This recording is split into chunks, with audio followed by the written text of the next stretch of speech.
All right, welcome back. And this is our next round table. We're going to talk about the space competitiveness, the European challenge.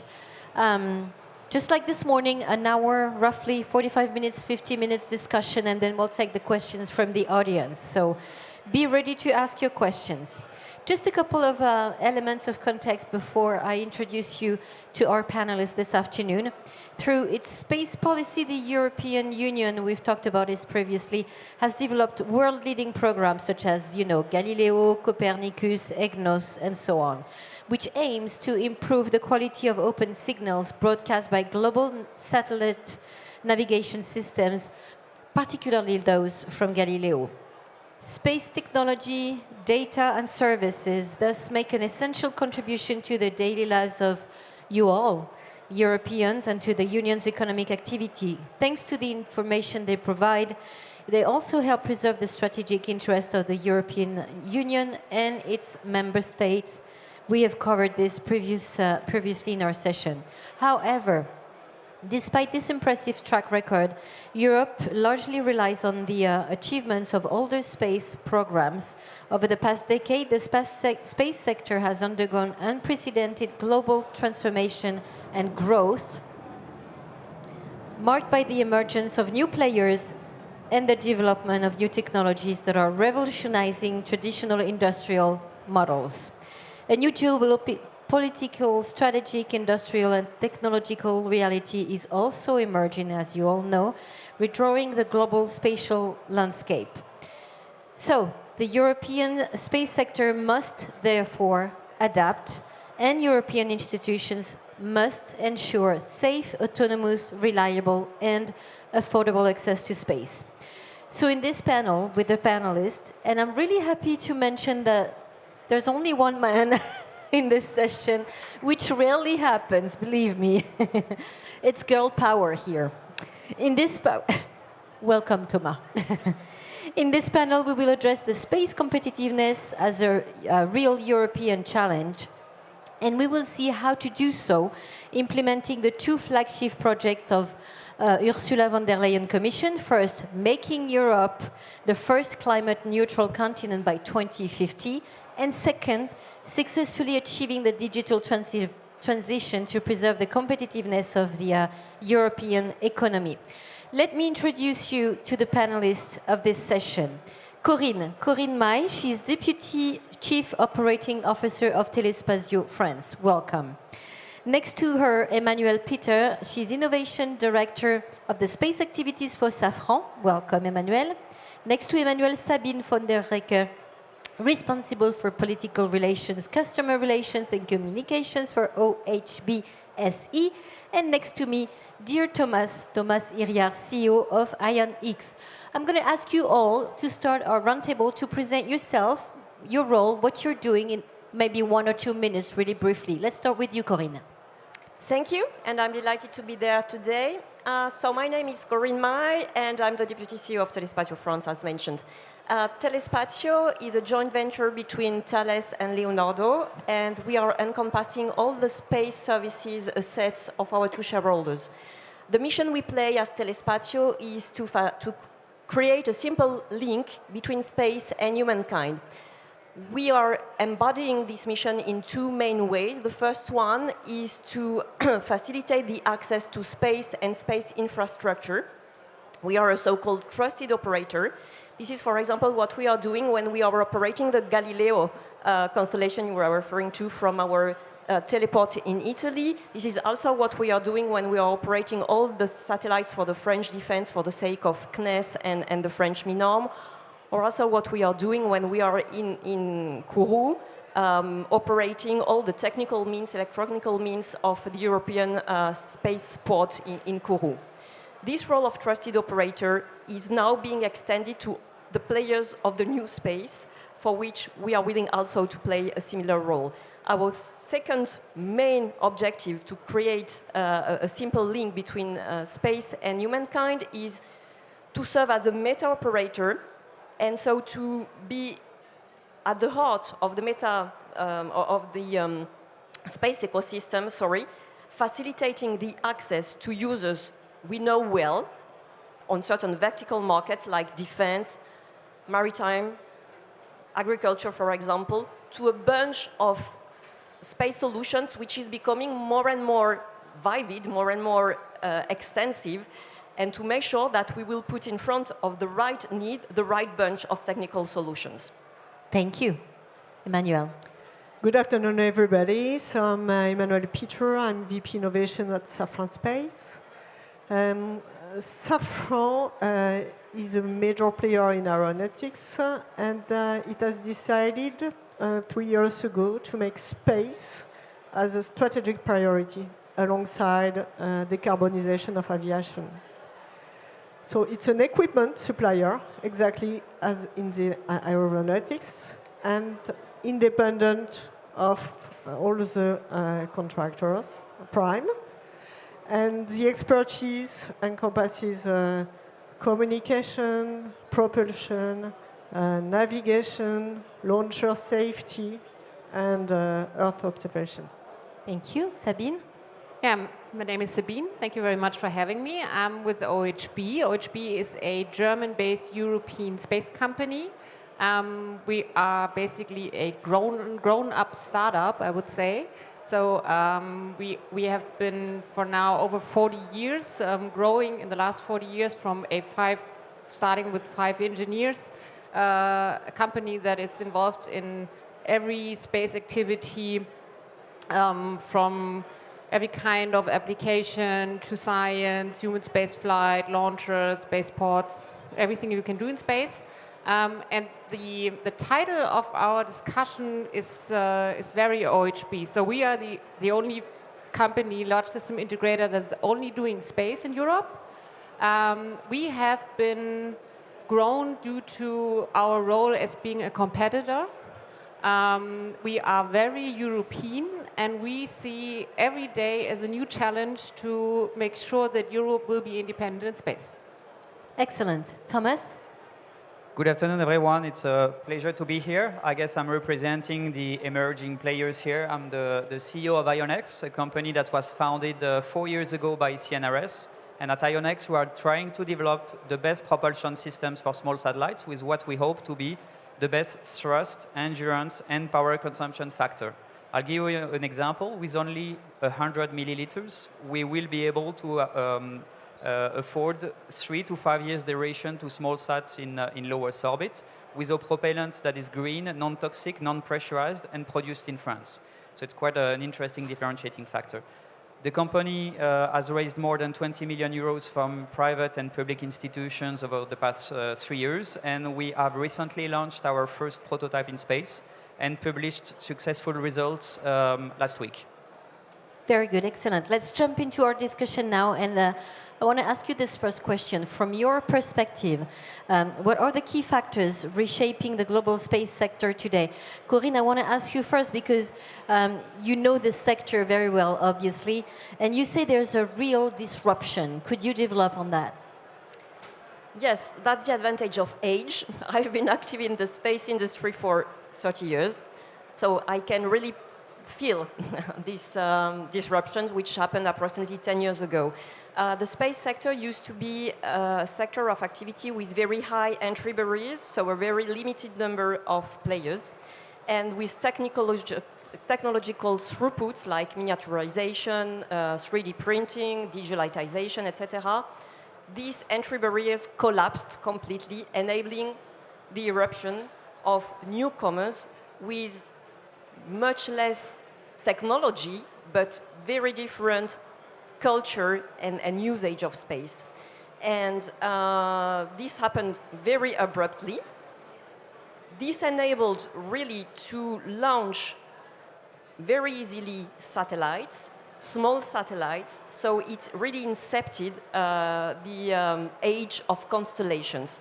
And constellations are per se a disruption in the domain of space because sending a lot of satellites in low Earth orbit closer to the Earth creates the possibility of new usages of space, both in telecommunication, where, for example, originally the latency was an issue for geostationary satellites, our neighbors here of Eutelsat know very well, for example, that, okay, GEO was the world, and now LEO constellation are becoming more and more the name of the game, because when you are closer from space, you have low latency, and it enables new usage, for example, for cloud computing or other applications.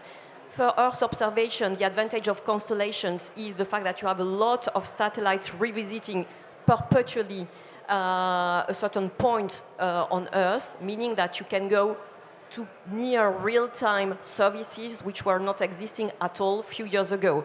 So in a nutshell, complete disruption, which is indeed bringing some challenges to space industry, but also a lot of innovation and demultiplying the potential of usage of space. Yeah, disruption, but not a threat.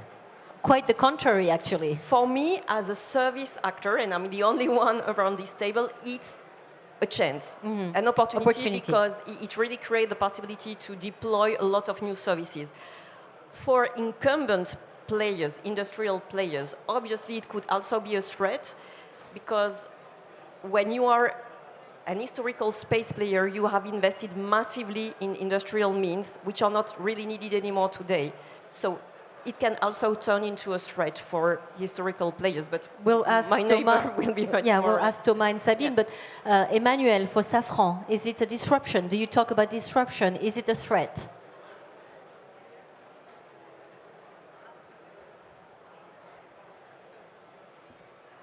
Yes, it's a disruption, of course. It's a new way of doing business in space with new customers and a new market. So I agree with what has been said. For me, at the heart, there is a change in the architecture of the spatial systems. So going to LEO constellations, it means that you produce cheaper objects, which means that it's less CapEx intensive, so you have lower entry barriers, as you said, and you can accept also the culture of risks. And there is a change of culture rather than the culture of contracts, the culture of accessing rapidly to the market. This is the first important change. Another important change is that these objects require volume production. And to go back to your question, for an equipment provider, this is a fantastic opportunity to produce in volume, because volumes enables margin more easily than if you produce prototypes. So of course, it's an opportunity. And additionally, this culture of risk is also very well adapted to startups that are very suited to this market. And this makes a lot of technological partners also to work with unique differentiation. And this is another opportunity. Yeah. Sabine and Thomas, how do you see this new era? Is it a disruption for you? Is it a huge opportunity for you? What is your view? I think, yes, it is. We are actually we're living in several disruptions in space industry right now. From my point of view, the LEO constellations are not really, the big change is not the technology, because we have been able to build very, very good LEO satellites since forever. I think the new thing is, if you're thinking constellations, it is obvious that you need to think in long-term financing. And this has started with Galileo. Galileo, the first European satellite navigation system, it was clear that it is not like, okay, we are building now the first generation of Galileo satellites and then we will see what happens. But it was obvious we have to make sure there's the next generation, the next generation, the next generation, which means, by the way, not that you always stick to the same product. So potentially the next generation of navigation satellites from Europe will be totally different. This will be a LEO constellation, no longer MEO. And I think that LEO Earth observation constellations or other kind of LEO constellations means for institutional customers, they have to evolve from we make one space program and then maybe the next government will do the next one. And it came, and that's, I think, maybe an even bigger disruption than the technical side. it was the entering of new money into the space industry, venture capital, private equity, and this is, I think, also something that will change. It has been starting with the constellations, but especially having regard on the micro launchers, new access to space, there we have also big engagement of a special venture capital. And I think that this is also, it's not only the new space companies, because the technology and how do we do LEO Earth observation or communication satellites, this is something that is, yeah, maybe we can do something in the production or stuff like this. But new players with new visions of space and also new expectations, for example, for making money, this is something that I think is a big challenge for our industry. So Thomas, what is your vision as a newcomer into this space industry? Yeah, it is for sure an interesting opportunity for us and for new players to come into that market, but I would also agree with what has been said. I mean, a lot of paradigm have shifted over the past 10, 20 years, and we've seen a lot of commoditization in the space business, launch activities, services, industrial products. It's been commoditized heavily, and unfortunately by actors that are most likely in North America for us, so which means we are seeing now an acute competition, a much heavier competition, and not only within Europe, which was most likely in the case in the past, but now also in my business, we have thruster companies in North America, we have some in Asia, we have some in Middle East now, so the competition... India as well, so the competition is very much more global, I believe, than it was in the past. And if you add on top of that maybe an economical context where national budgets are being a bit more tightened these days. There's no guarantee of a domestic market. The European domestic market is much smaller than other geographies. So you end up in a situation where you have a competition is much more global, with budgets a little bit shrinking in the EU. So I think that's also a call for competitiveness and consolidation. But I guess we will come to that in the next few questions. And I think, if I can add, there's something that haven't been said. I think what's new in the current context we are living in is also a context of geopolitical tension that were not there a few years back. And I think we are all seeing a shift in our activities towards an increase in spending towards military applications and military services, which is as well somehow an opportunity for all of us, I believe. So that gives me an opportunity for a transition, saying that, of course, we need more than ever a strong, united and effective spatial Europe. So what are, according to you, the new challenges the European space model must overcome today? Emmanuel, when we prepared this session, you said we have to avoid fragmentation. Can you develop on that? Yeah. Beyond the geopolitical context that has been mentioned, where we see that we are too much dependent on the US on connectivity and Earth observation. There is another point, which is the European market. It's significant, but it's rather small. So if we want to develop competitive players, we need to avoid to fragment too thinly, and we really need an industrial policy.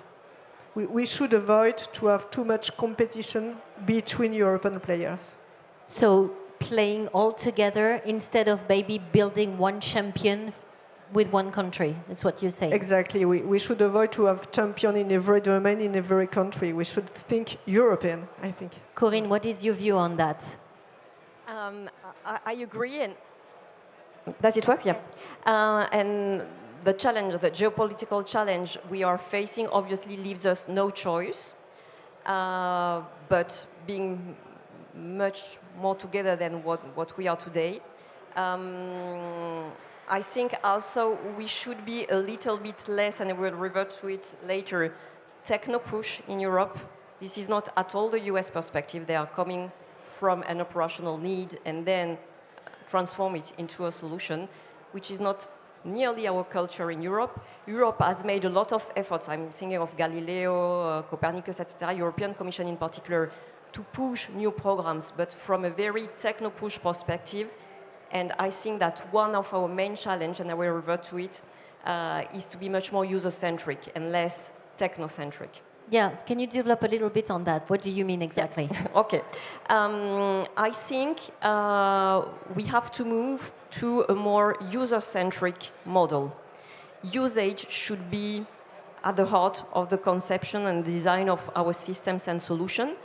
For example, if you design a system considering the operations from start, from the design phase, you will globally be more competitive because the total possession cost for the final customer over the life cycle of the program, the product, the service will be much more efficient.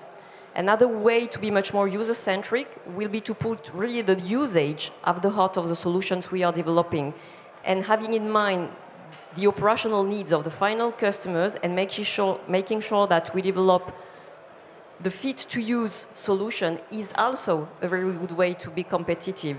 And when we are talking of competitiveness, most of the time we are thinking of being more efficient industrially, producing high volumes, etc., etc. And I think that we should also inject usage much more in the design phases of the system. And this is a challenge for Europe because this is not our culture. When I'm seeing the success of Starlink, for example, Elon Starlink Musk. has been conceived starting from the operational need, Yes. defining a terminal, and then only defining what should be the constellation. Thomas, Sabine, what do you think of that? Is usage, service at the heart of the way you see things today? I think that's one way of seeing it, but I would challenge a little bit the vision in a sense that I think we need both. In a sense that we need to have customer-centric program where you try to develop a new service based on existing technology, but you also need to think about the next generation of space technology itself, and you still need to keep a little bit of techno-push just to allow technology to emerge, because if you try to build customer-centric program right now, most likely industrial players will answer to those needs and customer requirements with technologies that exist today. There will not be any rationale for developing new technologies, or let's say limited it. So I think you need to balance the need for building such business around the customer. That's fully agreed. My point was that we have to rebalance towards use, because today we are very much techno-push. It's still needed, but we should rebalance it, to my opinion, a little bit. So based on what you just developed, why would you say it is so crucial, important to maintain a strong R&D investment? Whoever. Thomas? Yeah, maybe I can take that because I think it's in the prolongation of what I was saying. If you look at, for example, the IRIS Square program, right? Today it's an 11 billion euros program, I believe. The industrial players participating in that program will have the tendency and the requirements, by the way, from the European Commission to propose an architecture based on existing technology, because the program needs to be working in, 18, 24, 36 months from now. The question is, and we are talking about an architecture that needs to be reliable for the European citizen in the years to come. But if we're talking about infrastructure, it means it needs to be relevant for the next 10, 20, 30 years. And how do you make sure that the infrastructure that we will put in place today will keep being relevant in a few decades? The only reason why it will stay relevant is if you keep investing in R&D, so that for the Gen 2, the Gen 3, the industrial players will have, off the shelf, new technology that they can use for that infrastructure. Sabine, what is your view? I think that investing in R&D is, for every branch and for every business, always a good idea. Because for the very basic, it is that you make a recruiting effort. You train young people to get involved with, and for example, especially space is something that the space industry and the space business that we know from today, it is grown out of science missions. And that's also why I would like to make the point that besides, I'm totally convinced that we also need in special fields more competition in Europe. For example, when it comes to defense-oriented missions and applications, I think that there's now more than ever the need for governments to make sure that they are capable of that. And this is also something that I think where should we have a little bit more differentiated look on. Is it national R&D? Is it European Union R&D? Is it ESA R&D? And then we can bring the things together. For example, since we still have the bottleneck of access to space, and there are not only the bottleneck that we do not really have enough launchers and launch capabilities, but also that we really have to have a look on the cost. Every development of making satellites smaller, lighter, is something that will bring us back more opportunities, and therefore investment in R&D, and especially also from the institutional side. I think it is important, since the institutional customer will be our main focus in the next years, and we are serving for a institutional infrastructure. And therefore we need to involve our customers, not only to be a customer, but really think about what we're doing here, and to build up, for example, not only R&D programs, but have universities and institutes that are focusing on that. I would like the view of Safran and then Telespazio on the R&D investment. Yeah, I'm working in R&D, so I will protect my job. No, seriously, very simply said, I would say that we will not be sovereign with obsolete technologies, and Europe has not mastered all the technologies yet. We said in introduction that the architecture of systems have changed, and it requires also new technology. Today, there are building blocks in Leo Telecom payload that we import from the US. So we need to do R&D to be independent. And the second important point is that we said there is new usage of space. So this new usage of space requires new technology.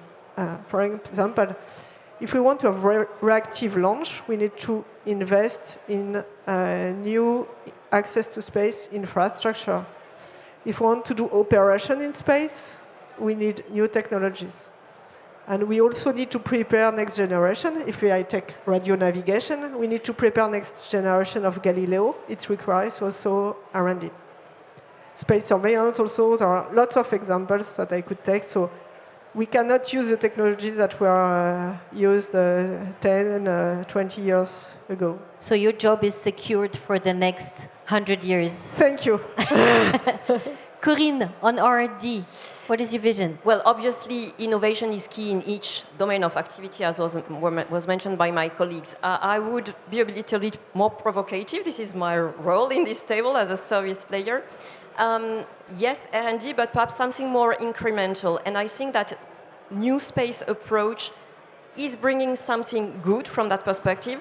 I think we are not in a world anymore where we can decide, okay, we will move this way, we will develop this technology, and it will last 10 years, and rendezvous in 10 years, and we'll see if this new technology meets the market. I think that incremental research and development is much more efficient in our today's world, also because it enables to have short cycles and to test the market with your new technology, to be in and from the inside of the market, challenge how far your technology is adapted to the market needs and how you can evolve it. So incremental R&D, I think, is more efficient. And the second thing I would like to say is that I think that, yes, institutional customers support R&D and need to support R&D, but it is also important that our institutions serve as anchor customers. Because I think that industry is, let's say, as well positioned to be positive as our institutions to know how to drive innovation.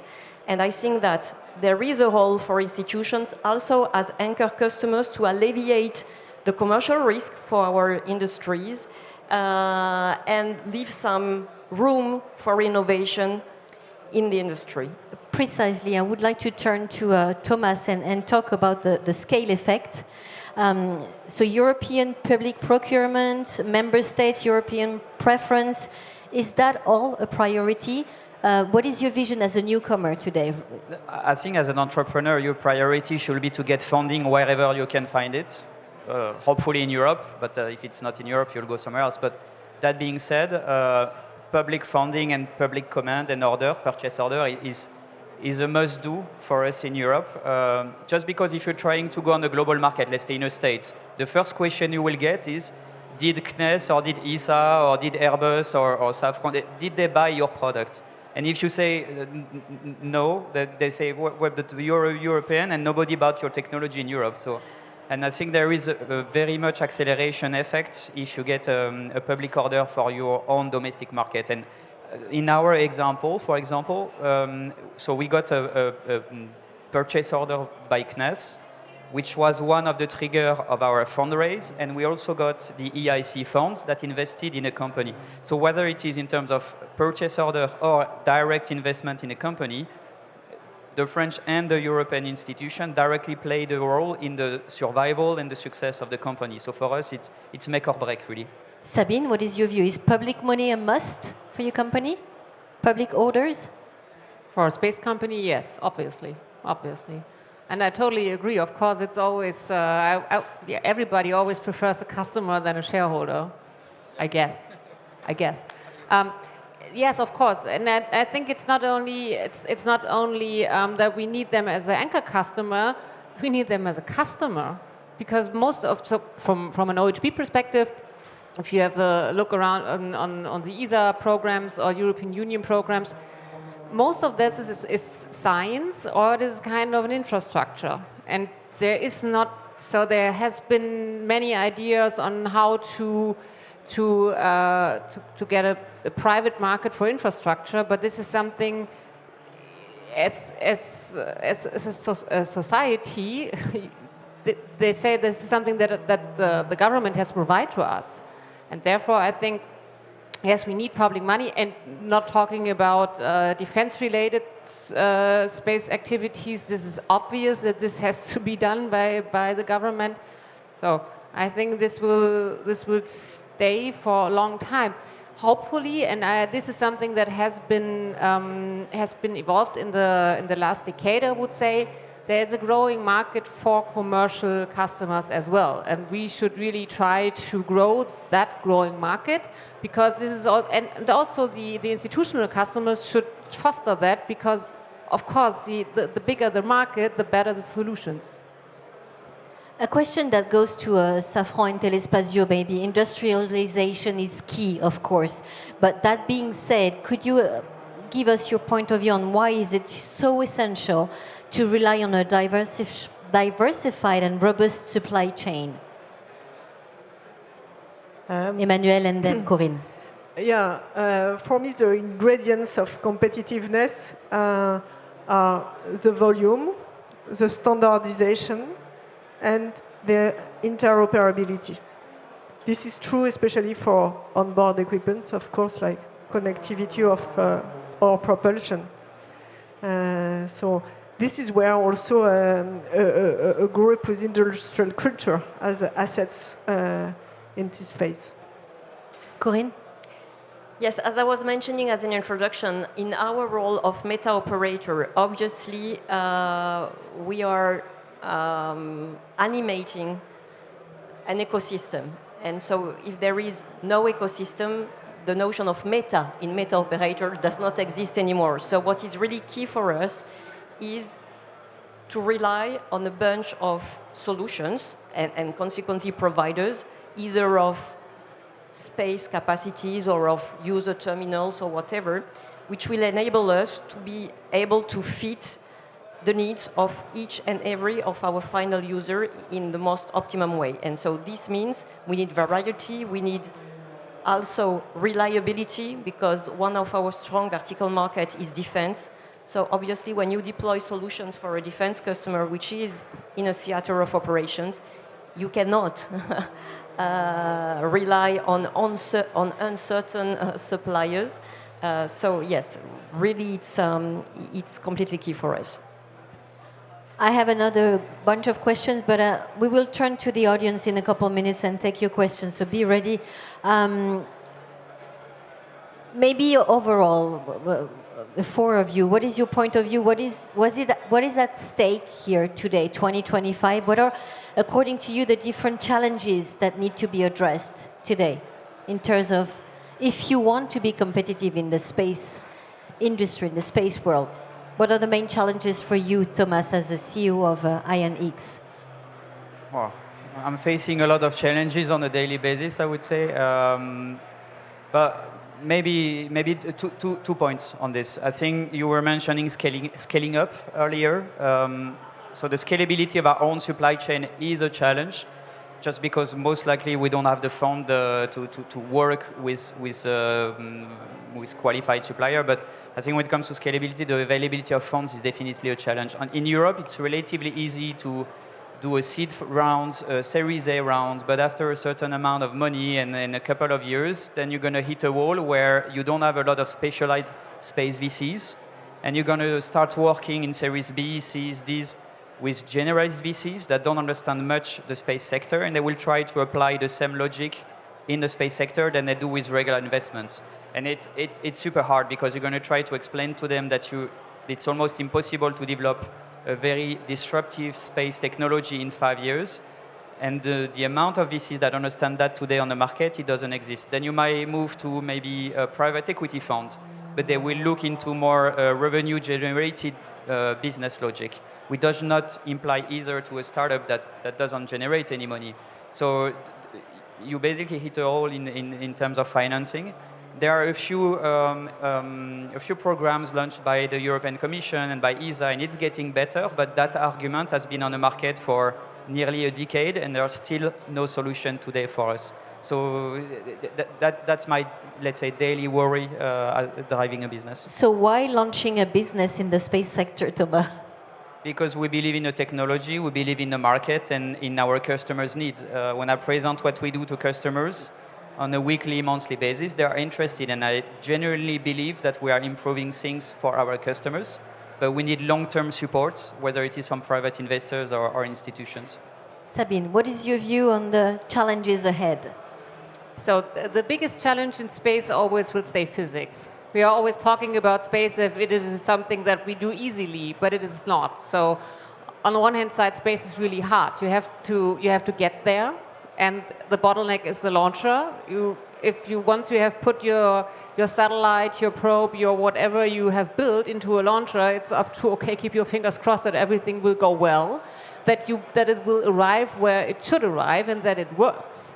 Because once it's in the launcher, you lose control. And this is something that is very special, and we are always talking about as if it is, so now since we're doing it for such a long time, but we have to be aware we are sending our stuff to an environment that nobody of us really knows. So I think the only thing that really comparable is deep ocean, deep sea, because it's not possible to go there if something is not working, and you have to find out why is it not working. So I think that on the one hand side, it is very impressive that everybody who's working in space is always doing like, it's easy, but we have to make sure that we don't forget it's not so easy, because that is why it is most of the time expensive, and it takes such a long time to develop and to make it work. And I think if we as a space branch always tell everybody it is so easy, then people believe it. And then they come back to us and say, okay, if it's so easy, so why does it take so long, and why is it so expensive? Because it's not so easy.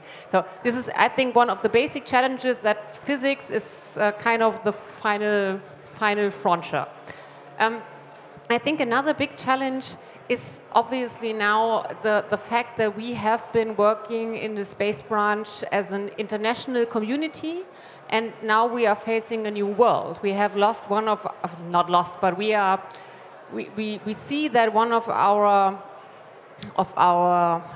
former partners, but I wanted to say one of our basic establishments that, for example, human spaceflight, we are doing that together. Next, Europe, the mankind is going back to the moon. Of course, we are doing that together. So, and now that this is a real challenge. How can we deal with that? Should Europe say, okay, we are doing it on our own? Should we find new partners? Should we try to convince our former partner? And it's not only that we are losing one of our best partners, there are others that also have been our partners. They are now our enemies. So we are living in a world that has changed within a few years, and this is also something that is happening in space. And I think this is a really big challenge, and I don't know if we have already we are already facing that. Is it a world of uncertainty and of threats and? I think the world is always uncertain. So, but it is also it's a challenge when it comes to again the question, how do we get there? Yeah. So the Ariane 6, we are so happy that it's there now, so that we can say in Europe we have finally our own sovereign access to space back. But it is not only that. It is what can we do on our own? What can we afford it? Who is going to support us? And what do we want to achieve? Because to be very honest, I think we have been a little bit naive in Europe in the last decade, saying, okay, so the Artemis program designed by the United States, and we will part of that. We will be a good partner. Europe has been a good partner in the ISS. But now, so if we are faced with the question, so after a divorce, you have to decide, what do I want to do now? What I'm good at?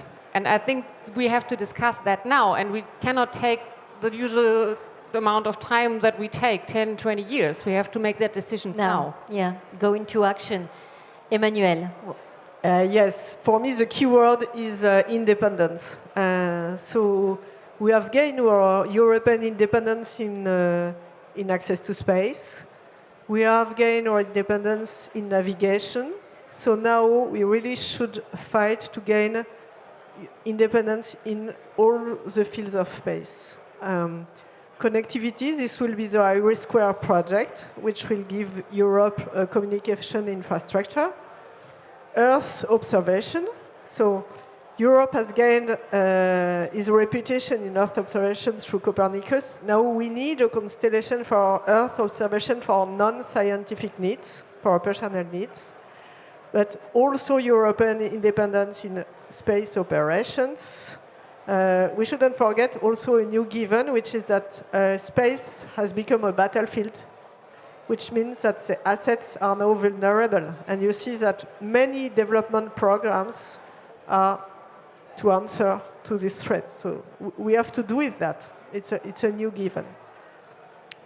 So how to achieve this independence? I would like to have a final message to a public decision maker, because space is 70% governmental, and this is true also in Europe. So, and today we are at a pivotal moment in Europe where we should decide what we want to do, where we want to partner, where we want to be. So we need to have the full attention from the public decision maker, because we have tomorrow the Semin 25, and we need to have concretize what we want to do. And we have also the day after tomorrow, the MFF 27. So it's really important that we decide now where we want to be in Europe in 10 years. This is a turning point. Corinne. Yes, I could not more than agree that sovereignty and autonomy of Europe is the main objective we have ahead of us, with limited means. That's where we revert to the title of our roundtable, and where competitiveness is coming first. And I think that space industry has, during a long time, considered that it was a very special industry. I'm not sure we are that special, and when we see the trend of Industry 5.0, the trend is to go to a servitization of the model, and I sincerely think that that could be part of the solution also for the space industry, because the beauty of servitization model is that you become less capex incentive and more opex driven. And the name of the game at the end is to amortize a common asset, a common investment between different users. Possibly duality is also part of the solution, because these different users can be partially governmental business, including defense, and more commercial users. And that could be a way for Europe to gain this autonomy with the limited means we have, going to a more servitized model as a service model, which is the model that all industries are going to. Thank you. I'm turning to the room to see if you have any questions for our panelists. Come on, there's no question, stupid questions or naive questions. No? No one? So maybe one last message around this roundtable before we close this session. Thomas, do you want to add anything else? Sure. I mean, there's something maybe I would like happy to discuss with you guys coming from larger corporation. And I think there's the missing link in terms of competitiveness is how do we make startups and larger groups cooperate more often. And part of the issue that I see is we do interact with your engineers, your head of programs, and they're interested in a tech that is developed by many startups around here. But most of the time, the maturity stage is not sufficient. So it's very difficult for us because, as you rightfully said, we are trying to do iterative innovation, right? Just because we are imposed to do so by the investment cycles. Every 24 months, we need to demonstrate progress, so we need to fly often. And so what I'm trying to get at is we are not in a position by nature to develop something that we will be working on for 10 years and that then we can serve to you fully qualified as per the old, let's say, ECSS standards. By design, we're not able to do that. So we need to find a way to collaborate with larger groups where maybe we accept to pay a little bit more to have this incremental quality you're looking for, but larger groups also need to take that into account and maybe release some of those quality factors. And to be honest, over the past few years, I found that really difficult to find a middle ground between large corporations and smaller companies where we met in the middle. And I think that could be a nice way to bring competitiveness to the entire industry. Corinne, you seem to agree with that. Yes, I fully agree, and I think that the name of the game at the end will be cooperation in all respects. Because, as I was saying as an introduction, I've been active in space for long. We are excellent. We don't have to think that we are the small one and we will never revert up to speed. No, we are excellent. We have excellent engineers. We have excellent mathematicians. We are excellent in Europe. But we are not together. And I think that's our main weakness as of today, and cooperation will be key. Cooperation between startups and big groups, because big groups, I think, now have clearly understood that they are not fitted to serve this business alone. Startups cannot do it alone neither, so startups and big groups for sure. Infrastructure company and service companies, because that's the only way to inject usage in the design of your systems, is that we have this interaction where we explain how your systems are used at the end. And so yes, at the end, it's a little bit perhaps naive to tell it this way, but I strongly believe that we are good, but we will only win together. And the role of Europe, European Commission, EUSPA, ESA, our agencies, is to create the conditions for this cooperation and not compete between them. Emmanuel. Yeah, thank you very much, Thomas, for your question. I will talk for Safran. We are launching tomorrow officially a challenge for startups, Safran Explore New Space. So we like working with startups. We are presenting some of the pain points we have, and we offer the startups the opportunity to answer these challenges, to develop minimum viable product for us.